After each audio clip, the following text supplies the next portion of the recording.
the burning heat of an African afternoon, a young captain in camouflage stands before a roaring crowd. His voice is steady, his words sharp as thunder. We no longer exist to please the foreigners. Our only duty is to protect and serve our homeland. These were the defiant words of Captain Ibrahim Traoré, only 37 years old, yet carrying the hopes of millions as the interim president of Burkina Faso. His proclamation did more than echo through Ouagadougou's streets. It ignited a storm of resistance across West Africa, a continent still haunted by the shadows of colonial chains. This is not just the story of one man. It is the continuation of a struggle stretching back centuries, from the iron grip of colonial rule to the cries for independence led by Nkrumah, Nyerere, and Sékou Touré, who once declared, "We prefer poverty in freedom than riches in slavery." But freedom on paper was never enough. Ghana, your beloved country, is free forever. From France-Afrique to neo-colonial meddling, the fight has never truly ended. Now, a new generation rises, bold, restless, unafraid. They rally behind voices like Traoré, demanding a second independence. If anyone can name a single country that's developed in a democracy, it's not possible. Democracy is only the end result. This is the story of Africa's unfinished revolution. Welcome to the world of research. Welcome to the large family of WIN, Wisdom in Narrations.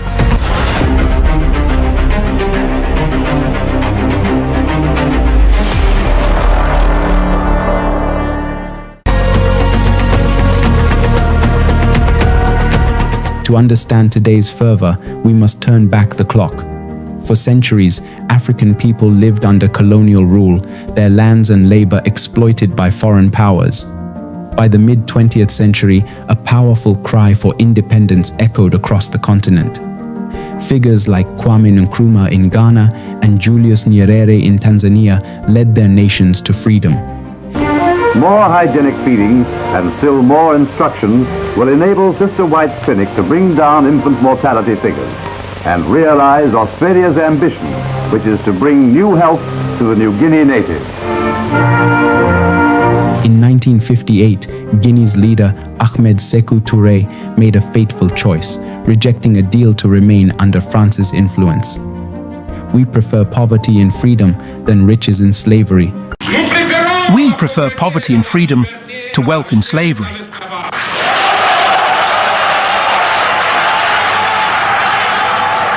Touré proclaimed, stunning the world. His defiance cost Guinea dearly in the short term. The French withdrew aid overnight, but it inspired countless others. We, for our part, have a primary and indispensable need, that of our dignity. However, there is no dignity without freedom. In country after country, the colonial flags came down.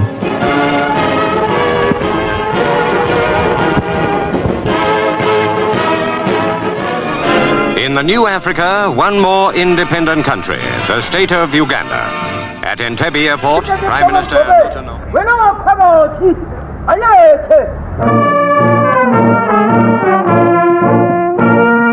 By the 1960s, most of Africa was free on paper. Yet even as formal empires crumbled, new forms of control took shape. Many former colonies remained tied to their old masters economically and militarily. In France's ex-colonies, places like Mali, Niger, and Burkina Faso, formerly Upper Volta, the term France-Afrique described a system where French business interests, currency control, and sometimes troops continued to hold sway. As one historian observes, economic and political life is still being controlled by the French in parts of Africa.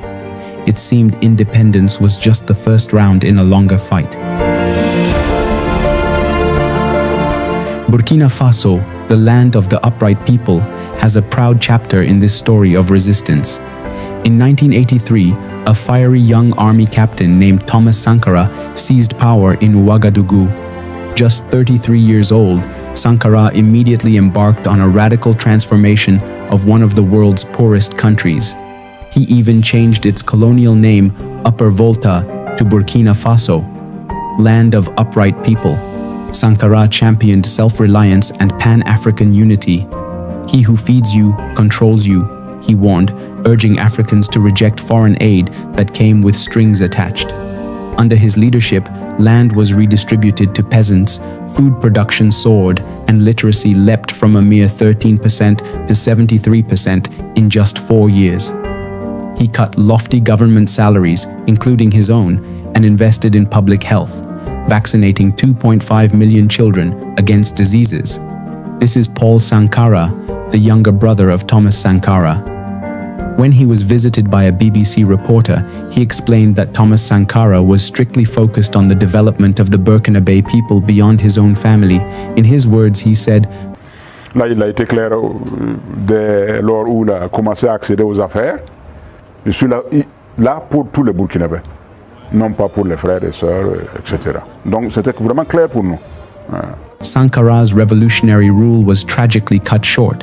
In 1987, he was assassinated in a coup led by his former friend Blaise Compaoré, who then ruled for 27 years with French support. Sankara's murder, many believe, was the price of defying foreign interests, an interruption of a dream to eliminate the scars of neo-colonialism. Yet Sankara's ideas refused to die. As he once said, "While revolutionaries as individuals can be murdered, you cannot kill ideas." His vision of proud, self-determined Burkina Faso lived on in the hearts of a new generation, including, decades later, another young captain, Thomas Sankara, giving a speech in Harlem, New York in 1984. As president of Burkina Faso, 1983-1987, Sankara championed anti-imperialism and self-reliance, famously asserting that debt is a cleverly managed reconquest of Africa. His legacy inspires today's leaders like Ibrahim Traoré. Fast forward to the 2010s and early 2020s, Burkina Faso and its neighbors face new turmoil. A violent jihadist insurgency sweeps across the Sahel region. By 2022, Burkina Faso had become the epicenter of conflict in West Africa's Sahel, with attacks by militants linked to Al-Qaeda and ISIS killing thousands and displacing over 2 million people. In one stark statistic, by 2021, Burkina Faso ranked among the world's top 4 countries suffering from terrorism, a dramatic rise from a decade earlier. The state lost control of vast swathes of territory. Nearly 40% of the country was said to be under jihadist influence by late 2022. Millions faced hunger as rebels blockaded towns. Amid this insecurity, frustration with the government boiled over. In January 2022, soldiers led by Lieutenant Colonel Paul-Henri Sandaogo Damiba seized power, ousting the elected president. Be strong. I know that we lost colleagues, but be assured that each time we lose people, our way to honor their memories is to attack the enemies and make them pay more than we went through.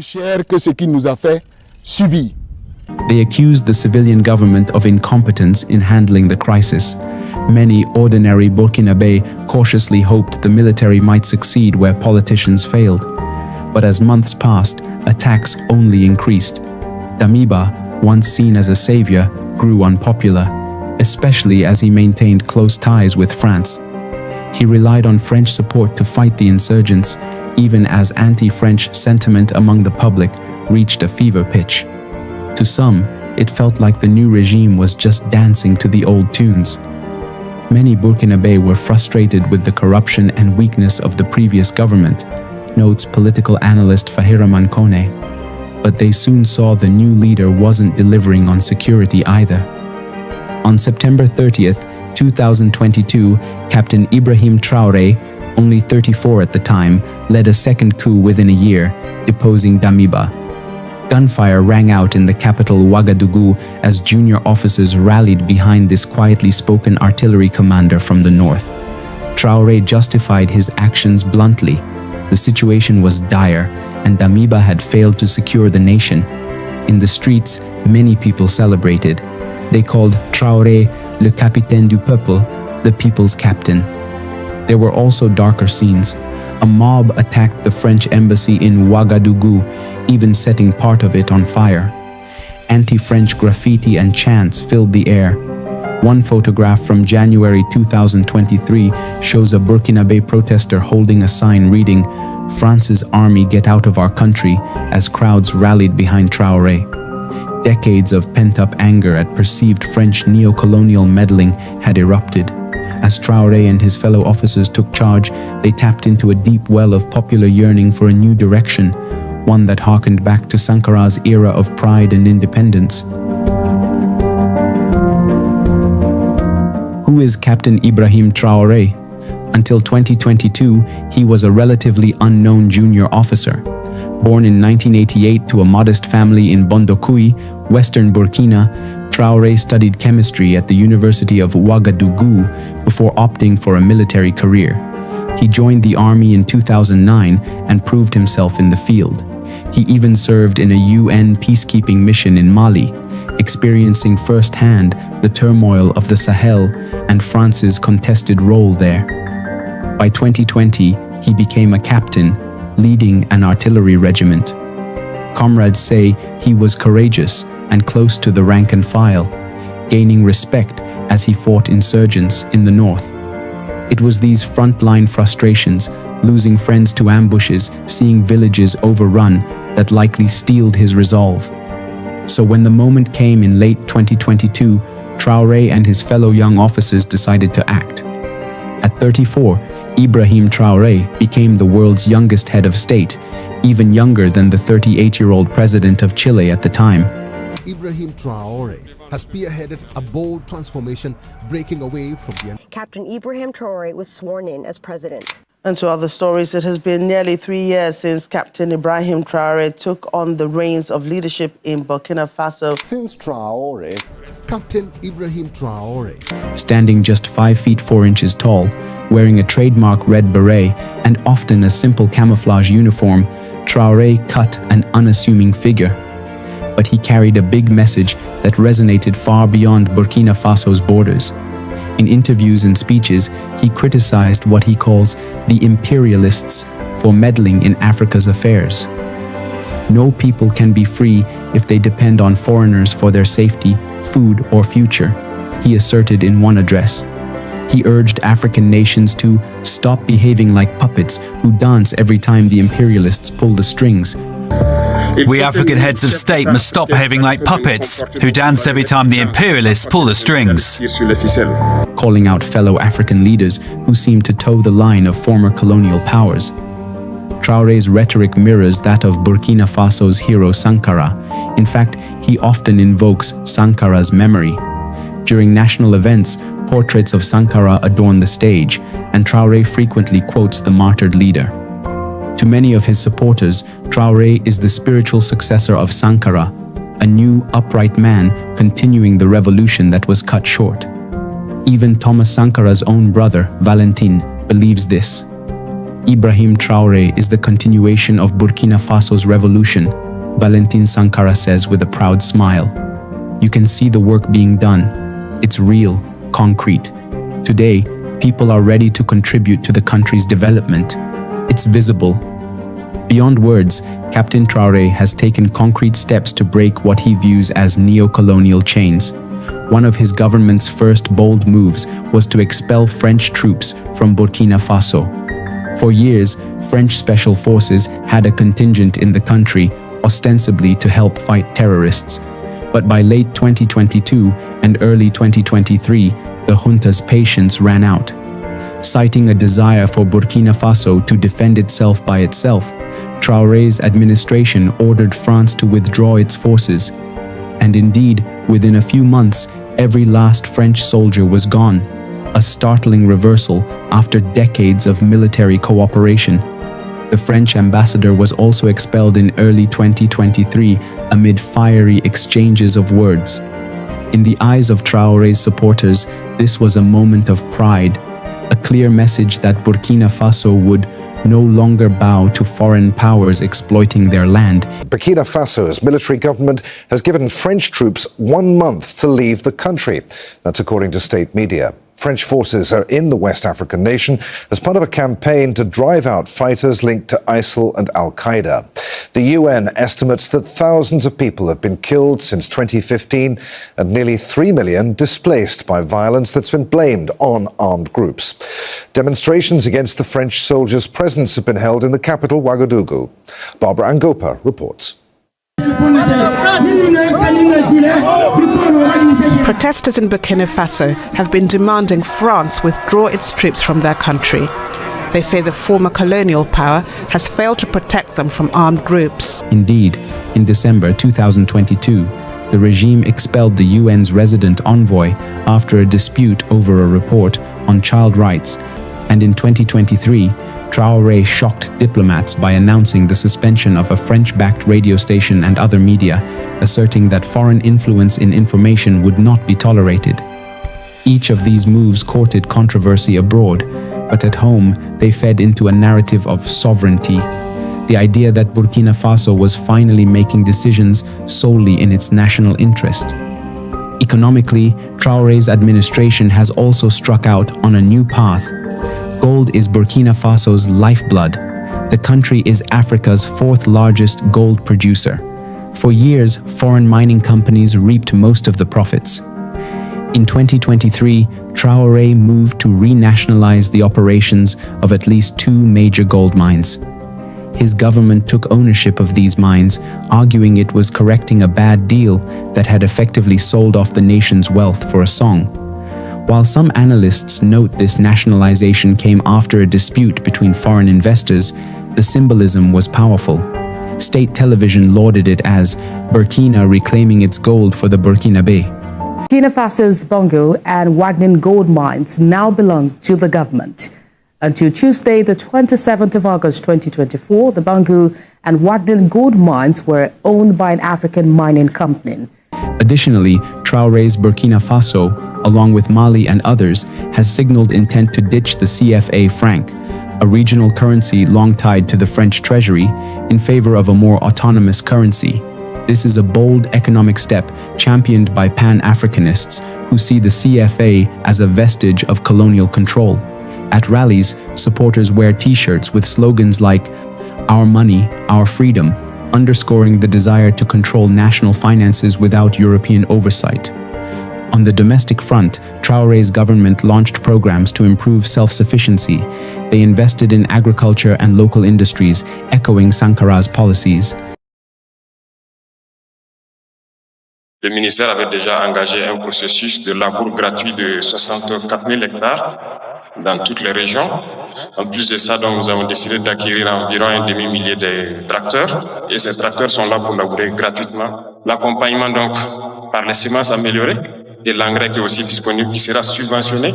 By 2024, there were reports of an ambitious plan for industrialization and agricultural expansion, what Traore calls a new progressive popular revolution modeled after Sankara's 1983 revolution. Some of this is already bearing fruit. Improved security in several regions has allowed farmers to return to their fields, and a push for food production has helped relieve hunger in some areas. According to the World Bank, Burkina Faso's economy, against the odds, grew by 4.9% in 2024, up from 3.0% the previous year, thanks in part to better security and a strong harvest. This growth even led to a drop in extreme poverty, lifting roughly 700,000 people out of destitution in a single year. Such numbers are cited by Traore's supporters as evidence that it's not just promises, it's real, to quote Valentin Sankara. Still, not everyone is convinced. Some breaking news now in Burkina Faso. There are reports that 200 soldiers have been killed in attacks by an Al-Qaeda affiliate. Another deadly explosion in Burkina Faso this Monday. Critics point out that Burkina Faso remains very poor and under threat. Over 5.5 million Burkinabe still live in extreme poverty. And while the government claims improved security, insurgents continue to stage deadly attacks. In fact, Burkina Faso tragically topped the Global Terrorism Index as the country most impacted by terrorism in 2023 and 2024. Human rights observers also voice alarm. Traore's regime has jailed journalists and restricted local media, raising fears that in throwing out foreign domination, Burkina might slide into domestic authoritarianism. As one analyst warned, if Traoré loves and champions Africans in the abstract, one cannot say the same about flesh and blood Burkinabe. He doesn't like being challenged. The enthusiasm of youth for a strong leader is high, but older generations, remembering past military dictatorships in Africa, caution that a savior figure can become just another autocrat once in power. These are the tensions underlying Burkina Faso's path. Ibrahim Traoré's rise is not an isolated incident. It's part of a larger wave rolling across West and Central Africa. In recent years, no fewer than 6 countries in the region have seen military coups: Mali, Guinea, Burkina Faso, twice, Chad, Sudan, and most recently Niger in 2023. 4 of these are former French colonies. In each case, crowds on the streets cheered soldiers taking charge, even though coups overturned democracy. Why? A common thread is anger at local governments' failure to provide security and decent living, and a growing anti-French, anti-Western sentiment among the populace. People have felt that even decades after independence, France is still controlling our destiny, still extracting our resources while we suffer, as one commentator put it. Professor Naka Lagoke, a historian, describes it as a long-delayed reckoning. We are now in an age of revolt against the French establishment, and these African countries are seeking a second independence. People want their political and economic freedom, and they feel France is an obstacle to that. This phrase, second independence, has caught on like wildfire. It encapsulates the idea that the first independence in the 1960s freed African nations politically, but a second struggle is needed to free them economically and militarily from external dominance. We see scenes from Bamako, Mali, Conakry, Guinea, Niamey, Niger, crowds waving flags. In Mali, Captain Assimi Goïta led a coup in 2020 and another in 2021, and later expelled French forces, instead inviting Russian private military contractors to help fight jihadists. In Guinea, Colonel Mamadi Doumbouya seized power in 2021, criticizing the previous regime's corruption and vowing to resist foreign pressure. And in Niger, when generals toppled the French allied president in July 2023, jubilant demonstrators in Niamey shouted, "Down with France," and waved Russian flags, a striking signal of how geopolitical winds are shifting. Similar scenes played out in Bamako and Ouagadougou, where Russian tricolors and even photos of Vladimir Putin have appeared in rallies. To many in these countries, Russia, and China to some extent, present themselves as alternative partners who respect Africa, in contrast to the West, which they see as arrogant or exploitative. As one local resident in Mali said on TV, "At least the Russians treat us as equals and help us fight the terrorists without lecturing us." It's a perception that leaders like Traoré have encouraged by attending events like the Russia-Africa Summit and forging a Sahel alliance with Mali and Niger that explicitly excludes France. An African political scientist, Dr. Ndiaye, once said something powerful. He said, "What we are seeing today is a profound, youth-driven rejection of the old world order. Africa's median age is under 20. That means most young people have no memory of the military dictatorships that once ruled. What they know, what they feel, is that democracy has not delivered.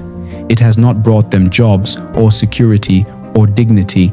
And so, when someone like Captain Traoré rises, speaking in the language of anti-colonialism, promising action, promising change, they are ready to listen. They are ready to follow, even if it means sacrificing some democratic principles. It is, in truth, a gamble born of frustration. These youths believe whether they are right or wrong, that strong leadership and cutting ties with old foreign powers is the shortcut to progress. That is why so much hope now rests on the shoulders of men like Traore, Goita, and others. For the new generation, they are not just leaders, they are seen as liberators of a new era. This Pan-African solidarity against foreign domination is not purely grassroots. The regimes in Burkina Faso, Mali, and Niger have formalized their cooperation. In September 2023, the three countries signed a pact forming the Alliance of Sahel States, AES. They pledged to defend each other in case of external aggression, effectively warning the regional bloc ECOWAS and international powers not to try any military intervention to reverse their coups. This alliance is unprecedented. It's a union born not of democratic treaty, but of military solidarity and shared ideology. They have even jointly broken away from ECOWAS, the West African Economic Community, accusing it of serving foreign interests after ECOWAS threatened sanctions and force against coup leaders. Instead, these countries are looking to new partnerships, diplomatic visits to Moscow, arms deals possibly brokered with groups like Wagner, and economic agreements with whoever is willing to respect their terms. It's a dramatic recalibration of power in the region, one that has analysts talking of a new Cold War on African soil as Russia and China vie for influence while France and the West lose their old grip. Indeed, Traore has mobilized civilians in a militia called Volunteers for the Defense of the Homeland, VDP, essentially armed village defense groups to support the army. Over 50,000 volunteers have signed up, including farmers, traders, even some women, to guard their communities. Traore affectionately calls them patriots, valiant people defending the homeland. Critics, however, worry these VDPs are ill-trained and could commit abuses, and Western media has labeled them militias, a term Traore strongly rejects. C'est décevant parce qu'en Europe, lorsque des peuples prennent les armes pour défendre leur patrie, on les traite de patriotes. Mais là n'est pas le problème. Ce qui est le problème, c'est de voir des chefs d'État africains qui n'apportent rien à ces peuples qui se battent, mais qui chantent la même chose que les impérialistes en nous traitant de milices, en nous traitant donc d'hommes qui ne respectent pas les droits de l'homme. This is a crucial point. Traore has stated he does not intend to cling to power indefinitely. Initially, a 2-year transition was announced, aiming for new elections by July 2024. However, with security still precarious, it's unclear if that timeline will hold. Some fear a repeat of history. Many African strongmen came as liberators and stayed for decades. Will Traore buck that trend? Or, as some skeptics hint, is his revolutionary image just populist bluster to secure his rule? The truth may only emerge with time. Standing at the towering memorial of Thomas Sankara in Ouagadougou, one cannot help but feel the weight of history.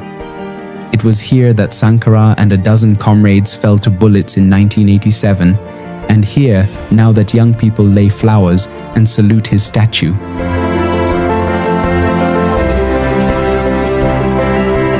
On the 42nd anniversary of Sankara's revolution, August 2025, Captain Ibrahim Traoré spoke at this very site.